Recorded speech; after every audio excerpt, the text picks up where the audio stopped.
Hey everyone, this is the Innovator's Mindset with Dr. Rick Surency. There we go. There we go, my guy.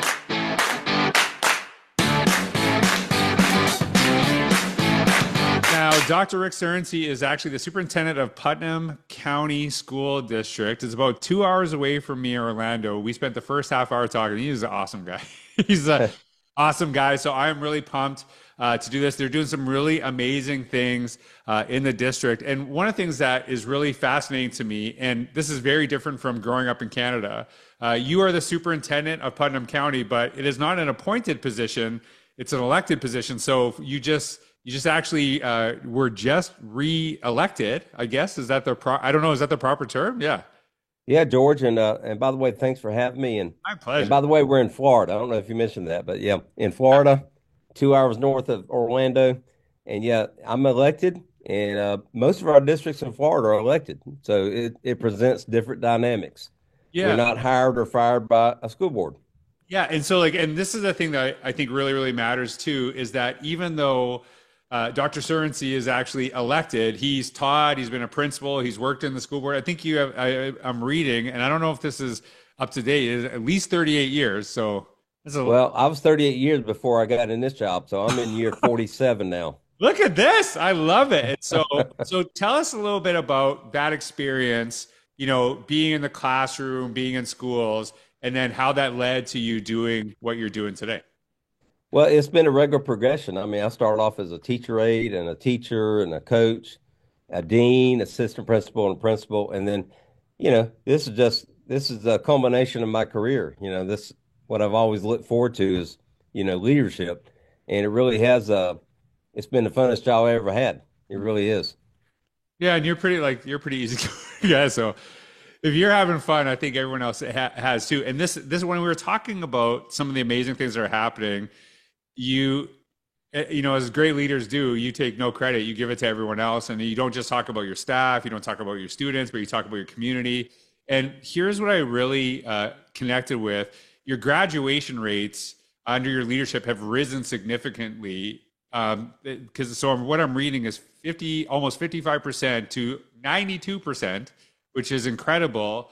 But you also have a focus, a profile of a graduate. And this really connects to my work with innovator mindset. It talks about innovative problem solving, resilient, global citizen, talk about collaboration.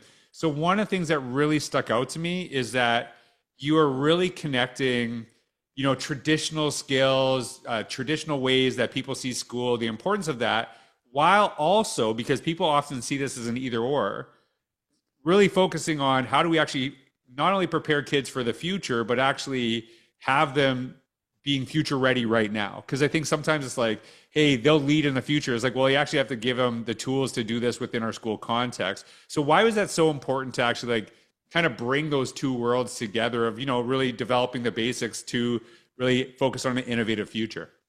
George, I think that's a great question and spot on. It's more than just numbers.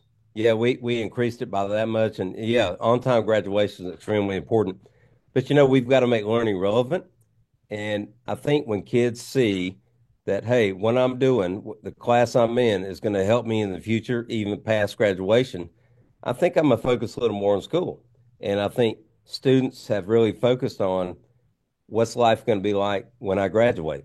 And that's why we partner with the our local community, and we've asked them what are those attributes that our graduates need to have when they walk across the stage.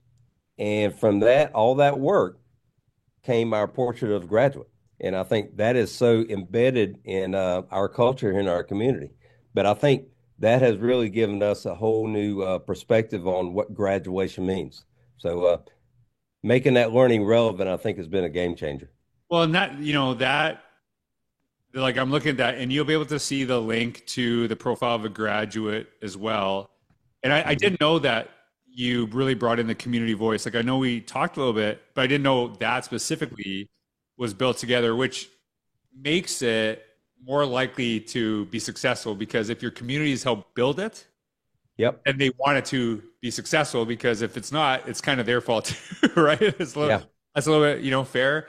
Um, why was that so important to, and like I'm I know that you're elected, and I don't know how much that matters to it, but I don't think, I'll be honest with you, whether you were elected or appointed, I don't think you would have done it any differently.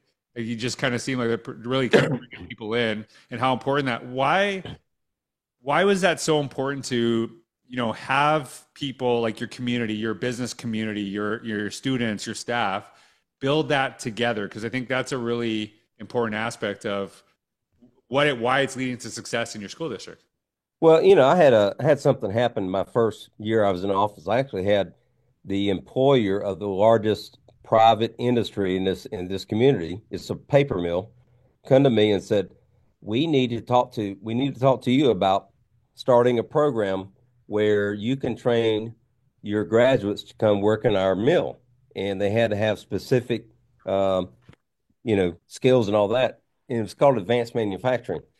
But to me, it made me think about we need to turn out graduates who are have those skills and attributes that can get those jobs that might be specific or unique to this local community. Right. And and I'll talk about whenever one thing that we started recently, which is kind of neat, is we actually have started an aeronautics program because in the Jacksonville area, there's a big need for pilots. So we actually have kids that are training to be pilots now and actually have flown solo flights on airplanes. But to me, we are trying to respond to our community. We want our kids to get jobs and stay here and pay taxes and all that. But if we are not if we are not aiming those kids for what's out there, I think we're missing the entire mark. So that's what Portrait of a Graduate is about. We had to listen to our local community and businesses and everybody out there to say, this is what we need. And then we brought this document together, and that's what we operate by. I love that. And it's to see the evolution of a district really kind of have that future focus. A lot of people will look at this and say, like, that's Rick. That's kind of how he is. Like, he has this. But I'm going to put you on the spot here. You told me a story about some of your evolution and maybe some bad practice. And I think it's really good to show, like, well, I can't believe I used to do this. Can you share that? Can I get that on video? Yeah, and I won't say the names to protect the innocent, but I mean, I started in education in 1978, and I was teaching in the 80s. And one thing a teacher likes is they like to see people they've taught come up to them and say, "Hey, you done something to make me, where I am today." I had this guy come up to me in Walmart several years ago, probably in his late 40s, early 50s, and called me by name. And I didn't know who he was, but I just pretended like I did. And I said, yeah, yeah, yeah. He said, yeah, you taught me. And by the way, do you remember the day that your overhead projector caught on fire? I said, yeah, because that's kind of a unique thing. I said, how in the heck did you remember that? He says, I'm the one that set it on fire. And I said, I guess I need to write you up or something. I mean, that's not good. So the guy, after I talked to him, and we kind of laughed it off, but he said, you know what? That particular day, you had us copying notes, and then you stand up there and you talk down to us and lecture to us, and you stepped out of the room for a minute to take a phone call, and I figured this would be a good time to lift up the lid and shove something on the bulb, and it started a fire, and lesson's over with. And it made me think about, to this day, it made me think about our teaching practices back then. Yeah. Even if we're doing it now, we're not engaging. And I guess at that time in the 80s, an overhead projector was a top-notch technology tool that we had then. But we have to engage our kids. If we don't, that kind of stuff's going to happen. Kids are just not going to, they're not learning. That's amazing. When you're telling the story, I was also thinking about an interaction I had with my former superintendent when I was a kid. And he actually, and this probably doesn't shock you, I was speaking and he was there. Like, he was the superintendent when I was a high school kid, and I was a terrible high school kid. So I'm like, oh my God, I'm so embarrassed about this. And he came up to me and I said, I am so sorry. I'm so sorry for how I was. He's like, no, you're awesome. You're an awesome kid. And then I'll never forget this. He said to me, do you remember when you got in a fight with the chemistry teacher? I said, yeah. He goes, you were right. Like I knew it.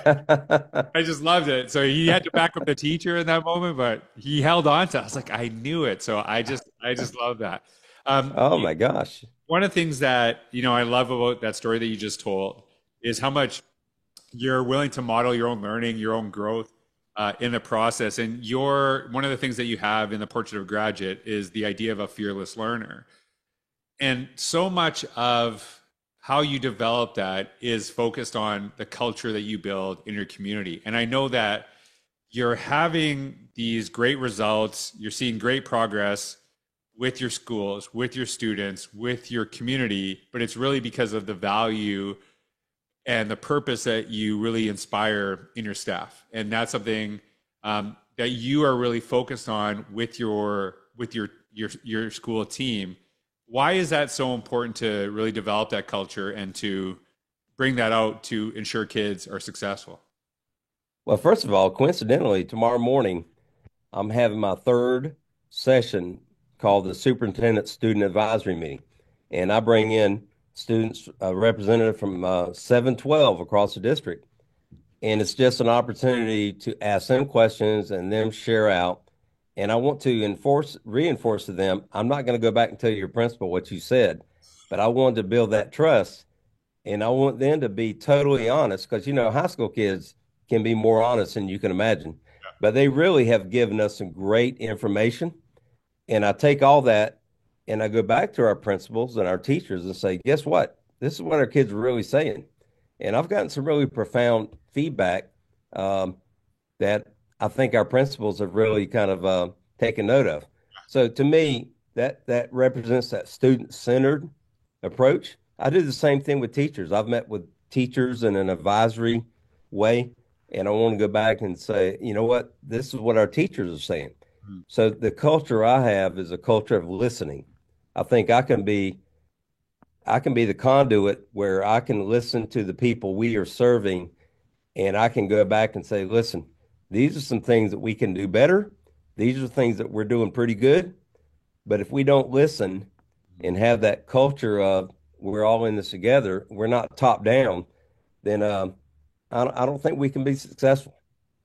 That from a leadership standpoint, that is probably one of the most important transitions that I've made is that I would spend so much time trying to help people move forward by trying to convince them, talk them, just do anything I could to just have the best argument ever. And for me, the big switch was listen to them first and then work backwards from where they're at. And I've always talked about how do you help people move from their point A to their point B. So I know a lot of people are probably listening to this right now and would say, I wish, I superintendent.